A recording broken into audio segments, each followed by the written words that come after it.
Today, I'm not going to tell you about wonders or glorious victories. I want to take you back to a place that by the late 19th century was once seen as a land of lost souls, a place where luxury and depravity were separated by nothing more than a single wall of moss-covered brick. We're going to step past the boundary of the present and slip into the heart of the most notorious city of sin in U.S. history. In New Orleans in 1897, one wrong glance in the wrong place could get you killed in a dark alley. Welcome to Storyville's 16 blocks, where sin wasn't just allowed, it was protected by law. I'll take you deep inside the glittering brothel palaces and the underground gambling dens that reeked of gunpowder. Why did the immortal sound of jazz get born from this mud pit? And why did all of America fear this place so much? Stay close to me. We're going to infiltrate the heart of the brightest hell on earth right now. Phase 1. An invitation into the dark. The prologue. Everything begins in the absolute darkness of the screen. Listen to this sound. A lone cornet rises raspy, as if mixed with sand and street dust, releasing long, mournful notes into the air. Then, the heavy slap of water against the side of a massive steamboat blends with the sharp clatter of iron chains dragging across the wooden docks of the Mississippi. In 1897, the AI camera begins to pierce a thick, ashen fog from a high drone perspective. Beneath it, the oil lamps along the New Orleans docks glow a dull yellow, flickering like the eyes of nocturnal beasts lying in wait. While the rest of America rushes into the Gilded Age with skyscrapers and dreams of endless prosperity down at the far edge of the South, one city is choosing its own path, a path that leads straight into the dark. I want you to look through this heavy mist with me. New Orleans doesn't appear through dry statistics, but through ghostly fireflies of gas oil lamps. Welcome to the Crescent City, a place the whole nation is calling by another name. Right now, the most sinful city in America. Here, darkness isn't forbidden. It's a kind of religion without a church, a spirit that spills into every alley of these endless nights. As the camera drops lower, gliding past cotton bales stacked like mountains along the wharf, a faint streak of light catches the rough hands of a dock laborer, then suddenly stops on a silver coin lying beside a patch of dried blood, darkened to a deep brown on the stone-paved street. I can feel the presence of people hiding in that darkness. Who are they? Swindlers washed in from the open ocean. Gentlemen who've lost their honor or souls, pushed to the edge of society, clinging to their last scrap of hope. We're not here to condemn depravity or pass moral judgment. I want to take you on something deeper, an infiltration into the fragile boundary between survival and death. Because there's a brutal truth: the most beautiful things often come from the most rotten places. Look at these yellowed ivory piano keys trembling with a strange rhythm beneath cigarette smoke curling through dark basements. Right here in the deep wounds of a society riddled with vice, something great is being shaped. It isn't born from smiles, but from the clenched teeth of desperation and the hunger for freedom. Jazz. It's stirring beneath the mud of Storyville, waiting to erupt and change the world forever. Are you ready to step off this ship with me and put your hand on the real darkness of 1897? Phase 2. Storyville. The Devil's Experiment.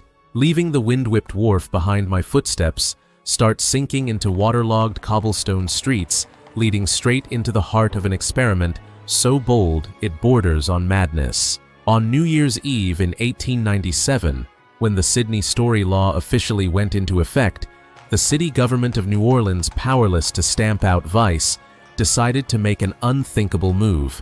They boxed everything dark into a single district spanning 16 blocks. They called it Storyville, a name that sounds like a fairy tale, but behind it was a brutal reality waiting to be peeled back. The AI camera now glides along Basin Street, passing wrought iron balconies in the ornate French colonial style, where workers quietly hang deep crimson lanterns, the kind of light that will soon become the symbol of licensed depravity. I want you to pause for a moment outside Lulu White's mansion. Look inside. It's an intoxicating world of the upper-tier crystal mirrors, glittering chilled champagne, and gentlemen in expensive tuxedos exhaling cigar smoke into the air. Here, a single night of pleasure can cost as much as a working man's wages for an entire year. But take one turn into the narrow alley right beside it, and that glow vanishes like an illusion, replaced by the stench of mold and thick mud. This is the world of the cribs, tiny damp rooms where the poorest women stand behind windows barred with cold iron. They beckon passers-by with exhausted eyes for the price of only a few loose cents. This is the reality of Storyville, a brutal, strange ecosystem where extravagant beauty and absolute decay don't just exist side by side, they cling to each other to survive beneath the red glow of a city that never sleeps. But in Storyville's brutal reality, between the stink of cheap whiskey and the shouting of drunks, something is rising that's stronger than sin itself. I want you to listen closely. Beyond the street's chaos, a strange sound, broken stop and start, but overflowing with instinct, is beginning to creep out from the darkest basements. Phase 3. Symphony of the Mud. The birth of jazz. Stepping through the heavy wooden door, I'm slipping into a honky-tonk, one of the drinking joints for the lowest rung of the working class. The air in here is thick with cigarette smoke hanging in layers beneath dull yellow gaslight. Under my feet, the wooden floor is covered in sawdust to soak up spilled liquor and the blood from fights that only just ended. But strangely, no one pays those scars any mind. Every pair of eyes is locked on the corner of the room where a kind of music, one that has no name in any book, is being born. People start calling it jazz, a word that at first is loaded with contempt, yet somehow becomes the only thing strong enough to carry the pain of this era. Look at the man gripping that tarnished brass cornet. His eyes are shut tight, his lips are bleeding from the pressure, and sweat runs down his temples, glinting like black diamonds under the dim light. That could be Buddy Bolden, the uncrowned king of these streets. For him, and for the black musicians here, music isn't a pastime for the upper class or the polished melodies of a church sanctuary. This is a silent rebellion. They're taking scraps of French operetta wild rhythms carried up from southern plantations and mixing it with the deep ache of the blues to create a sound explosion. I see ivory piano keys chipped and peeling, being hammered with manic force by calloused hands. They don't play music with their eyes, they play with scars on their backs and a burning hunger for freedom in their chests. A horn note shoots upward like a scream tearing through Storyville's suffocating air. Jazz is a strange lotus blooming out of the 19th century's mud. It isn't born from smiles, but from the clenched teeth of desperation. And right now, in this basement that reeks of gunpowder and hard liquor, we're witnessing the moment a world legend is officially born, music that will shake all of humanity, beginning in the very wreckage of New Orleans. But don't let the music lull you into dropping your guard. Because right behind those hypnotic melodies, another force is rising stronger, more ruthless, and ready to drown anyone who dares stand in its way. Phase 4. The Black Hand and the Rule of the Pistol. Leaving the jazz at its peak behind, I want to take you deeper into the Italian neighborhoods of Little Italy and the shadowed corners of the docks. Here, the air suddenly turns cold sharp enough to raise goosebumps. If Storyville is a roaring, brilliant fire, then this place is a still lake with no visible bottom. When you look into the darkness beneath the brims of the fedoras, on those men sitting motionless on a cafe porch, their eyes are razor-sharp cold as freshly honed blades. In 1897, New Orleans isn't ruled by desire alone. It's also being strangled by an invisible hand, La Mano Nera, the Black Hand. I want you to watch the slow movement of a heavy canvas bag being slid across an oil-stained wooden table. No laughter, no showboating. Here a slight nod carries more weight than 1,000 promises, and a rigged hand of cards often ends with an unnamed body drifting down the Mississippi the next morning. This is the kingdom of the outlawed, where the Sicilian mafia laid its first bricks for an American empire. Look across the street corner, where a police officer in a worn-out uniform is standing quietly. He's not there to protect us. I can see him slowly slipping a sweat-damp wad of cash into his coat pocket, then calmly turning away, pretending he's checking a street lamp that's gone out. In this city, justice is often weighed in secret envelopes passed under the edge of a bar table. Violence in New Orleans isn't subtle. It lives in every smeared ink extortion letter, in the crisp click of a revolver being loaded in the quiet of the night. I feel a jolt of tension run up my spine as I pass mossy brick walls casting long, towering shadows. In this place, a life can be cheaper than a bottle of whiskey, yet loyalty is written in blood and absolute silence.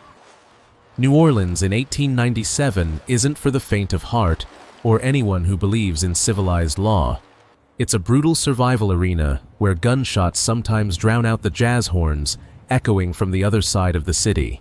But when the last gunshots finally fade and dawn begins to stain the Mississippi River purple, we realize this New Orleans 1897 isn't just a dark chapter of history.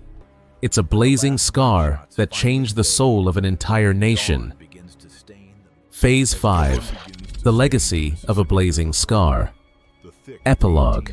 As dawn begins to stain the Mississippi River purple, the thick 1897 fog slowly lifts too, carrying the ghosts of a mad era back into the past. I want you to stand here with me for a moment and take in this city one last time before we return to the present. In 1917, by order of the U.S. Navy, Storyville was officially erased. The rows of buildings glowing with red light were flattened, the lavish brothels turned to piles of rubble, and the outlaws were forced to find other dark alleys to hide in. But there's one truth. History can't bury, you can destroy the bricks, but you can never kill its soul. Look at the strange overlap unfolding on the screen. The rain-soaked cobblestone streets of the last century are slowly blending into the blazing neon of today's Bourbon Street. I can see modern tourists' footsteps landing on the very ground where Buddy Bolden once blew some of the first jazz notes, where mafia bosses once decided the fate of an entire stretch of land. The soul of America's most sinful city never truly disappeared. It still surges through every jazz melody echoing from nightclubs around the world. It lives in the freewheeling breath of liberty and the streak of rebellion we still inhale today. Storyville wasn't just a stain. It was a blazing scar on the body of history. I stand here in the wide-open wind off the Mississippi to remind both you and myself of this: the brightest things, the greatest art are sometimes conceived and born from humanity's darkest, muddiest, most painful corners. You can't truly understand the light until you've walked through the darkness of New Orleans in 1897. Storyville's story may have ended, but its ghosts never truly left. They're still there, flickering inside every jazz note you catch in the corner of a familiar bar, or in the way we keep craving freedom in a world built from barriers. I hope that after this journey, when you look into life's darker corners, you won't see only depravity, you'll also see the extraordinary power of beauty when it's pushed to the edge. New Orleans. 1897 isn't just a place, it's proof that the brightest light always needs a darkness deep enough to begin. Thank you for walking with me to the very end of Basin Street tonight. If you're still haunted by the secrets history tried to hide, hit subscribe so you won't miss the next infiltration. The fog is closing in again. Take care and we'll meet again when another hidden door opens. See you in the next films.